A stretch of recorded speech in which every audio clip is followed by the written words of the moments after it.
안녕하세요. 김상진입니다. C++ 프로그래밍 첫 번째 수업 C++ 소개에 대해서 설명드리겠습니다. 이 수업에서는 C++ 역사와 특징을 좀 살펴보고요. C++ 소스 파일의 구조, C와 좀 유사한데 그걸 살펴보고요. 또 이 C++ 프로그래밍 된 것을 컴파일하고 실행하는 방법에 대해서도 살펴보겠습니다. 이 역시 C와 큰 차이는 없습니다. 그 다음에 Hello World 프로그램을 통해서 C++의 기본적인 문법을 설명드리고 그 다음에 C++ 언어로 프로그램하기 위한 기본적인 입출력 방법에 대해서 살펴보고자 합니다. C++의 역사를 살펴보기 전에 C++는 C를 객체 지원 프로그래밍 할 수 있도록 확정한 언어이기 때문에 C의 역사에 대해서 간단히 살펴보겠습니다. 한 언어가 가지고 있는 특징은 그 언어가 개발된 시점, 또 그 언어를 개발한 목적에 잘 나타나게 되어 있습니다. 그래서 그 언어들이 나타난 배경 등을 이해할 필요가 있습니다. C는 1967년 리처드라는 사람이 BCPL이라는 프로그래밍 언어를 개발했습니다. 이 언어를 개발한 이유는 운영체제와 컴파일러를 개발하기 위해서 개발이 되었습니다. 즉, 이런 60년대, 70년대에는 응용을 개발하기보다는 컴퓨팅 환경을 구축하는 것이 더 중요한 목적이 되겠습니다. 그래서 이러한 컴퓨팅 환경을 구축할 때 좀 더 효과적으로 구축하기 위한 프로그래밍 언어, 시스템 소프트웨어를 개발하기 위한 언어들이 필요했죠.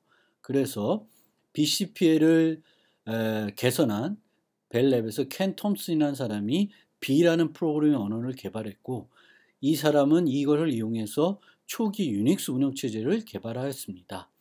BCPL이나 B는 타입이 없는 언어입니다.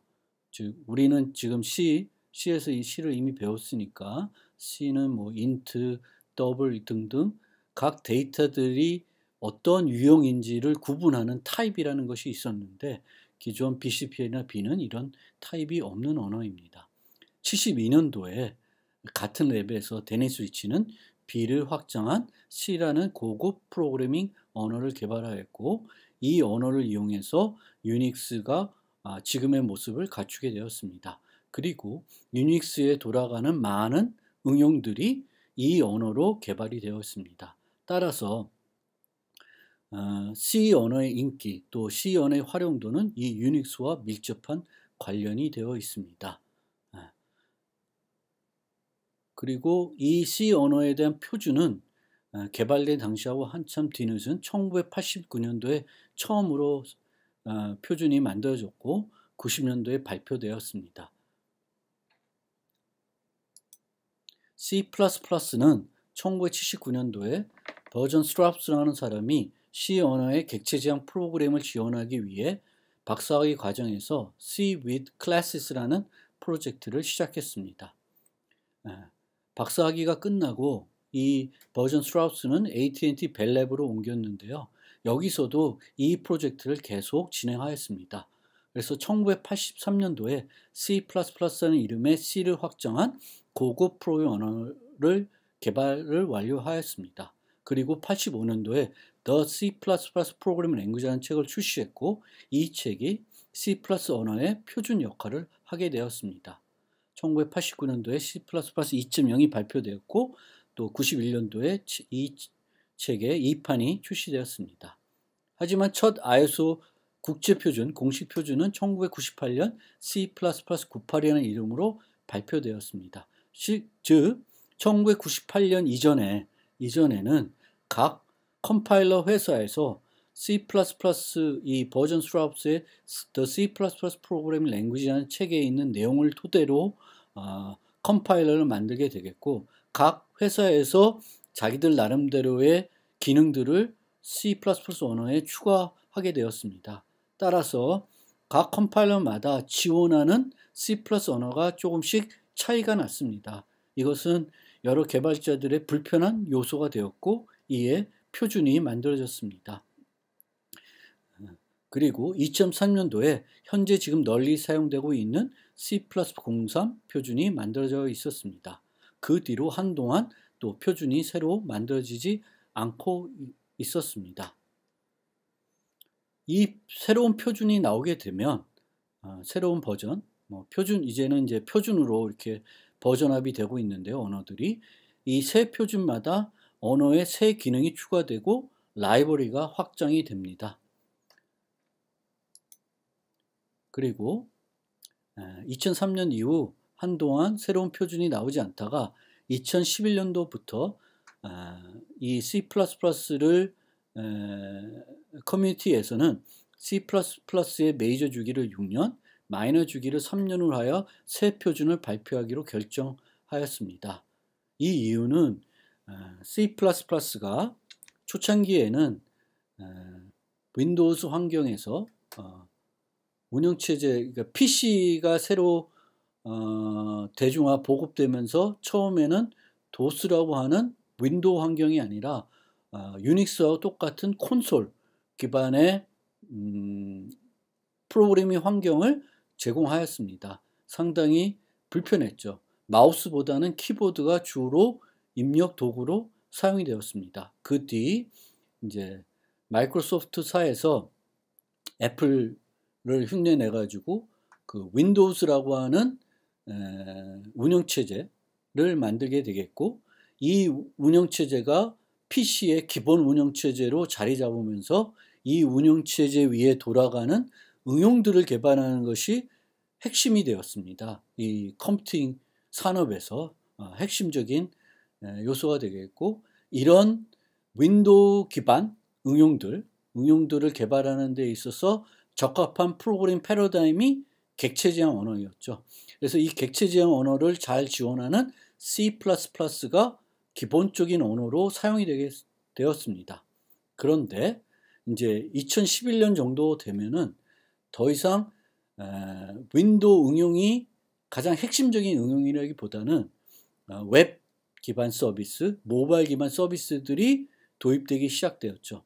이런 웹 기반이나 모바일 기반에서는 더 이상 C++가 주 언어로 활용이 안 되고 있습니다. 주 언어로 사용되지 않는 거죠.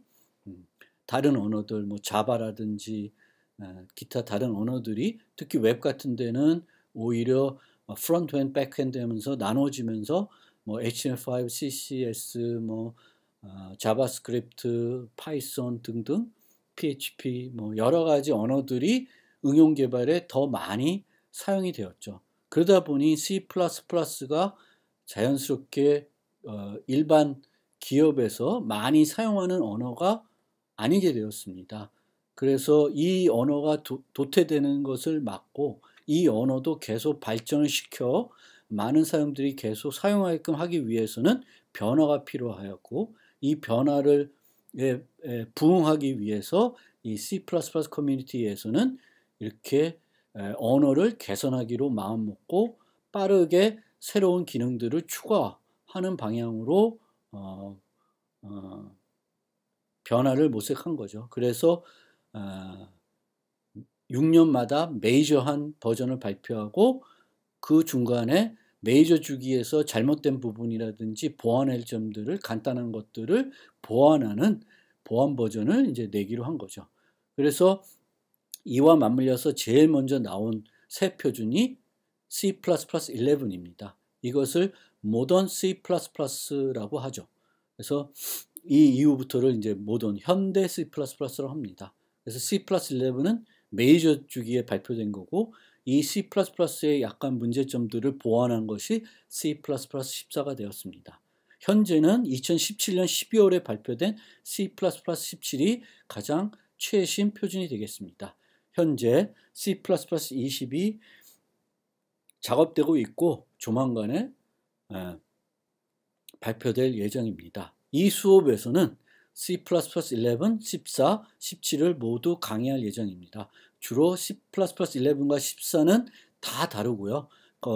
새로 추가된 라이브러리도 다 다루게 됩니다. C++17과 관련해서는 이번 학기 처음 제가 강의하는 거에서 라이브러리까지는 강의하지 않고 새 언어에 추가된 기능 위주로만 17에 대해서는 강의할 예정입니다.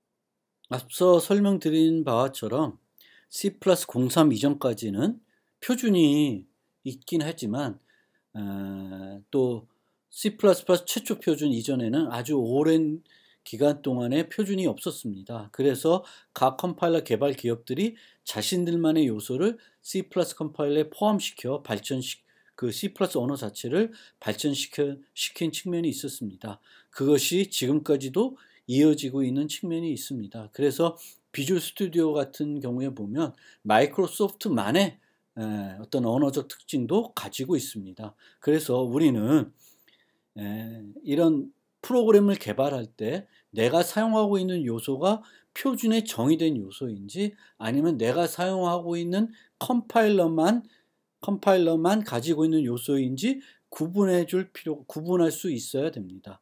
그리고 표준에 있는 것만 이용해서 구현을 해야 좀 더 내가 만든 프로그램의 호환성과 이식성이 향상될 수 있다는 것을 알고 개발할 필요가 있습니다. 여기서 그 프로그래밍 언어의 버전이 업그레이드 되면서 새로운 기능들이 추가되는데 이 기능들을 내가 꼭 익혀야 되나 모르면 안 되나 이런 의문이 들 수 있습니다. 그래서 이와 관련해서 몇 가지 좀 설명을 드리고자 합니다. 보통 한번 정의된 문법은 해당 언어에서 제거할 수가 없습니다. 왜냐하면 이전 버전에서 잘 돌아가던 프로그램은 새 버전에서도 계속 컴파일 돼야 됩니다. 컴파일 되지 않으면은 사람들이 매우 불편하겠죠. 그래서 기존에 어떤 언어가 있던 기능들을 개선한 새 기능이 나오더라도 새 버전에 추가되더라도 기존 기능들을 언어에서 제거하진 않습니다. 물론 라이브러리 같은 경우에는 새로운 라이브러리를 추가하면서 이전 라이브러리를 못 쓰게 만드는 경우도 있긴 합니다. 하지만 언어 자체에 들어가는 문법은 그거를 개선하는 새로운 기능이 들어온다고 해서 언어 자체에서 제거하지는 않습니다. 보통 새 언어에 새로운 기능이 들어가는 이유는 크게 세 가지가 있습니다. 그러니까 새 기능을 추가하는 이유는 크게 세 가지가 있다는 거죠. 하나는 기존의 불편함을 해소하는 겁니다. 기존의 언어들의 어떤 기능이 있었는데 사용하다 보니 여러 가지 불편한 점이 있고요. 문제점들이 있습니다. 그러면 그것을 개선하는 거죠. 또 하나는 프로그램을 좀 더 편안하게 할 수 있도록 좀 축약해서 간결하게 할 수 있도록 하는 요소를 도입하기도 합니다. 그 다음에는 프로그램이 오류가 많아지는 부분이 있는데 그 오류가 많이 나는 부분들을 개선할 수 있는 요소들을 추가하는 경향도 있습니다. 그래서 크게 세 가지 경우로 나눌 수 있고 여러분들이 새로운 기능을 보면 기존 버전에 없던 새로운 기능을 보게 되면 이 기능이 이 세 가지 중에 어디에 해당하는 것인지 한번 살펴볼 필요가 있습니다. 예를 들어서 모던 C+11에는 가시 영역 제한된 열거형이 있습니다. 이 가시 영역 제한된 열거형이라는 것은 기존 C에서부터 사용하던 열거형에서 열거형 상수는 광역적 이름을 가지게 됩니다. 그래서 우리가 열거형을 정의했고 그 열거형의 상수 중에 하나가 north, 북쪽을 가리키는 north라는 것이 있으면 다른 어디에서도 똑같은 이름을 사용할 수 없게 됩니다. 근데 C++11의 가시 영역 제한 열거형은 열거형 상수로 정의된 그 상수 이름을 다른 데서도 얼마든지 사용할 수 있도록 해주고 있습니다. 또 간결성 향상하는 예로는 대표적인 게 오토가 있습니다. 오토. 그래서 우리가 타입을 정의할 때 int n 이렇게 해가지고 n은 정수 변수다라고 이제 정의를 하게 되는데 라이브러리에 있는 여러 가지 요소들을 사용하다 보면 타입 이름이 매우 복잡한 경우가 있고 그 복잡한 경우들을 우리가 또 잘못 사용하는 경우도 있습니다. 그래서 차라리 프로그래머가 타입을 지정하는 것이 아니라 오토라는 키워드를 써서 타입을 선언하게 되면 컴파일러가 초기값 또는 반환값 등을 통해서 타입 자체를 자동적으로 유추하게 해주는 거죠. 그러면 긴 이름을 짧게 쓸 수도 있을 뿐만 아니라 우리가 잘못 쓰는 타입을 고쳐주는 그런 어떤 기능도 오토라는 것이 할 수 있습니다. 그래서 이런 것들을 우리가 이번 학기를 통해서 C++11 이후 추가된 많은 기능들을 제가 소개를 하겠습니다. 그래서 이런 기능이 있다라고만 좀 받아들여 주시고 어떤 쓰기 편안한 기능들은 널리 애용을 해주시면 좋겠습니다. 또 많이 쓰다 보면 금방 또 익숙해지는 게 언어의 특징입니다.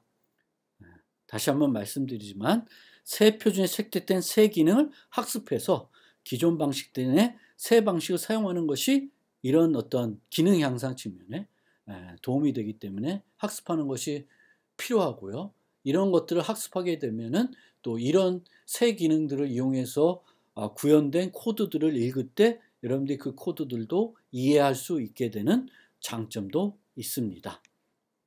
어쨌든 다시 한번 강조되지만 어떤 새로운 기능이 들어온다고 해서 예전 기능이 없어지는 건 아니다. 이 점은 꼭 기억을 해두고 여러분들은 예전 기능이 더 편안하시면 예전 기능을 써도 문제는 없습니다. 하지만 새 기능을 쓰는 것이 여러 가지 측면에서 더 좋다. 그렇게 이해하고 학습하시면 되겠습니다. C++ 언어의 특징. C++는 C를 확장한 언어입니다. C를 확장해서 객체 지향 프로그램을 지원하도록 한 언어이죠. 따라서 C와 100% 호환이 돼야 된다는 전제를 가지고 출발했습니다. 그래서 C++ 컴파일러는 C 소스를 모두 번역할 수 있어야 됩니다. 그러니까 C 소스로 된 프로그램을 C++ 컴파일러도 다 번역할 수도 있다.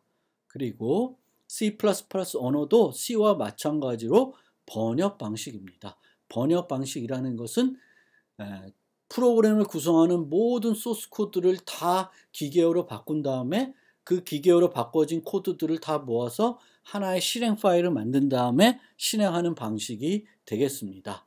이것은 여러분들이 2학기 때 배울 자바나 또는 자바스크립트, 파이썬하고는 다른 형태가 되겠습니다. 그리고 C++ 언어는 그 목적이 객체 지향 프로그램을 지원하는 거기 때문에 객체 지향을 지원하게 되겠습니다. 근데 여기서 여러분들이 꼭 기억을 해야 되겠고 제가 여러 번 또 말씀드리겠지만 어떤 프로그램을 개발할 때 모든 요소를 객체 지향적으로 모델링해서 개발할 필요는 없습니다. 객체 지향적으로 모델링해서 얻어진 이득이 장점이 있는 경우에만 객체 지향 모델링하고 그럴 필요가 없는 경우에는 C처럼 그냥 함수만 만들어서 구조화된 프로그래밍을 해도 문제가 없습니다. 오히려 객체 지향 프로그램 할 필요가 없는 요소를 객체 지향으로 모델링하게 되면 오히려 효율성도 떨어지고 문제도 더 생길 수가 있습니다. 그래서 여러분들이 어떤 요소들은 객체 지향하는 것이 좋고 어떤 요소는 객체 지향적으로 프로그램하는 것이 나쁘다는 것 또는 필요 없다는 것을 잘 구분할 수 있어야 됩니다. C++ 언어는 C와 호환되기 때문에 C와 마찬가지로 저수준 프로그램을 지원하고 있고 성능 측면에서도 매우 우수합니다. 따라서 요즘은 인베이디드 소프트웨어가 또 많이 개발되다 보니까 C의 인기가 다시 높아지고 있습니다. 그런데 저는 인베이드 쪽 개발을 잘 안 해보고 또 그쪽 교육을 안 해보고 있으니까 잘 모를 수 있지만 C로 개발할 수 있는 모든 거는 C++로 개발할 수 있고 또 C++로 개발하면 충분히 C만큼의 성능을 낼 수 있기 때문에 굳이 C로 할 거가 있으면 C++로 해도 된다. 또 C++ 개발하면서 또 불필요하면 굳이 객체 지향으로 안 해도 된다라는 거죠. 그리고 객체 지향으로 만들었다고 해서 무조건 또 성능이 떨어지는 건 아닙니다. 그 다음 C++ 언어의 또 다른 특징은 교과목 소개할 때도 말씀드렸듯이 매우 복잡한 문법을 가지고 있습니다. 기능도 매우 많습니다. 그래서 이 모든 기능을 다 익힌다는 것이 대단히 어려울 수 있고요. 어떤 기능들은 너무 어려워서 이해하기가 어렵습니다. 저도 이해하기가 어려워서 어떤 기능들은 여러분들한테 설명을 드릴 때 난감한 경우가 많습니다. 저도 인터넷에 있는 많은 C++ 프로그램 소스 코드를 보면 이해가 안 되는 부분도 많이 있습니다. 그처럼 C++ 언어는 매우 복잡한 문법을 가지고 있다. 그리고 많은 기능을 가지고 있기 때문에 기업들은 그 전체의 문법셋에서 일부만 자기네 회사에서 사용할 문법셋으로 추려가지고 사용하는 경우도 많이 있다고 합니다. 그리고 이 때문에 C++ 언어는 강건성보다는 효율을 중시합니다. 이거는 거꾸로죠. 자바 같은 경우에는 효율보다는 강건성을 중요시합니다. 그리고 이런 측면 때문에 오용될 수 있는 기능이라도, 그러니까 잘못 쓰면은 프로그램에 매우 나쁜 영향을 줄 수 있는 요소이더라도 유용하게 사용할 수 있는 기능이라면 도입을 하는 그런 철학을 가지고 있습니다. 그러니까 너무 많은 것들이 계속 도입이 되는 거죠. 물론 저는 개인적으로 이 철학이 싫지만, 자바 스타일이 마음에 들지만 또 사람마다 다르니까 이런 특징을 가지고 있다는 것을 여러분들이 잘 아시고, 또 C++에서 잘 이해가 안 되는 요소들은 내가 그 요소를 빼고 프로그램을 했을 때 어떤 문제가 있는지 잘 인식을 하고, 만약 큰 문제가 있다 그러면은 어렵더라도 좀 익히고, 이 부분은 좀 몰라도 충분히 프로그램하는데 문제가 없다 그러면은 조금은 이제 개념만 이해하시고 여러분들이 실제 개발할 때는 그 요소를 꼭 사용하지 않아도 되겠습니다. 이 수업에서는 그래도 가급적 모든 요소를 한 번쯤은 접할 수 있게는 소개해 드리려고 노력할 예정입니다. C++ 소스 코드의 구조를 좀 살펴보겠습니다. C++ 소스 코드의 구조는 C와 비슷한데요. C에는 없는 요소가 있죠. 즉 C는 구조화된 프로그램이고 객체 지향 프로그램을 지원하지 않습니다. 따라서 C++된 객체 지향 코드를 보면 이거는 C하고는 좀 거리가 있겠죠. 그래서 만약 아직은 이제 후반부에 가서 설명드릴 내용이겠지만 객체 지향으로 우리가 프로그램을 한다 그러면, 객체 지향 프로그램을 한다는 것은 객체를 우리가 개발할 프로그램에서 어떤 종류의 객체들이 필요한지 찾아내고 이 객체를 클래스라는 걸로 모델링하게 됩니다. 그래서 여기 제시된 소스를 잠깐 보면은 그리팅이라고, 클래스 그리팅이라는 것이 있습니다. 이게 클래스를 정의하는 틀이 되겠고요. 클래스는 객체를 정의하는 틀이 되겠습니다. 우리가 그리팅이라는 클래스의 객체를 필요한 만큼 생성해서 사용할 수 있게 됩니다. 객체는 상태를 가지고 있고 그 상태를 바탕으로 여러 가지 행위를 할 수 있는 그런 어떤 요소가 되겠습니다. 그래서 만약 우리가 객체 지향으로 프로그램을 하게 된다 그러면은 그 프로그램을 구성하는 필요한 클래스들을 정의하게 되겠고, 그 클래스에는 그 클래스를 객체가 유지해야 되는 상태와 그 상태들을 조작하게 되는, 또 사용하게 되는 행위들을 묶어서 하나의 틀로, 클래스라는 틀로 프로그램하게 됩니다. 그래서 이런 클래스는 헤더 파일에 보통 정의하게 되겠고, 이 클래스에 있는 함수들, 메소드들, 이 객체들 조작하는 메소드들은 CPP 파일에 정의하게 되겠습니다. 소스 파일에 정의하게 되겠습니다. 즉 객체 제한 관련된 얘기는 후반부에 또 할 거니까 그때 가서 다시 하기로 하고 C++ 소스 구조도 C와 마찬가지로 헤더 파일과 소스 파일로 나누어서 프로그램하게 된다를 좀 그렇게 설명드리고 넘어가기로 하겠습니다. 그래서 헤더 파일에는 C에서 보면은 함수 선언, 그리고 소스 파일은 함수 정의 이렇게 구성이 되는데 C++에는 이제 헤더 파일에는 함수 선언보다는 주로 이루어질 게 객체 제한 기반으로 하게 되면 클래스 정의들이 로 구성이 된다.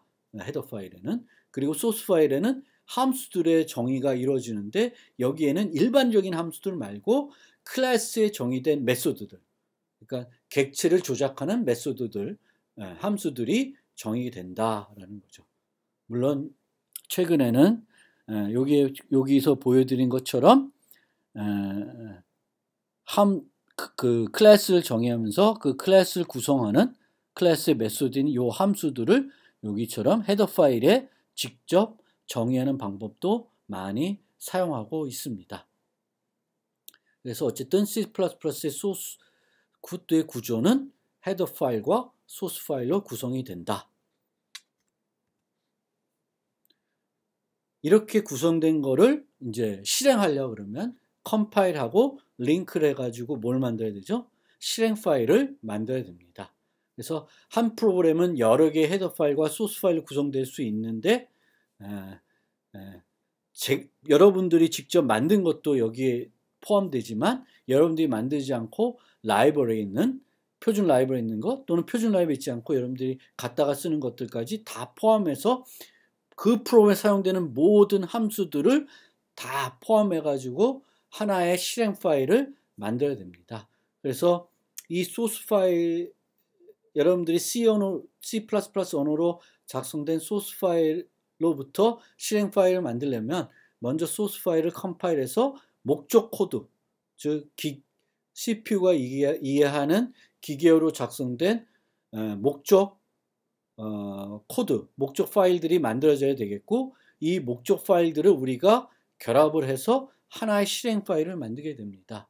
그래서 하나의 실행 파일 만들고 하나의 실행 파일을 실행했을 때 제일 먼저 실행되는 함수가 C와 마찬가지로 메인 함수가 되겠습니다. 따라서 우리가 하나의 프로젝트를 만들고 이 프로젝트 통해서 하나의 실행 파일 만들 때 이 안에 함수들이 여러 개 존재할 수 있지만 메인 함수는 몇 개? 메인 함수는 하나만 존재할 수 있습니다. 그리고 이렇게 실행 파일 만든 다음에 실행을 하게 되면 이 파일을 실행하는 주체는 컴파일러나 개발 통합 환경이 아니라 운영체제가 된다는 점은 잘 기억해 두시기 바랍니다. 이것은 여러분들이 나중에 자바를 배우면 또 달라지기 때문에 잘 기억해 두실 필요가 있습니다. 자바 같은 경우에는 운영체제가 실행하는 것이 아니라 JVM이라는 또 특수한 소프트웨어가 실행을 하게 됩니다.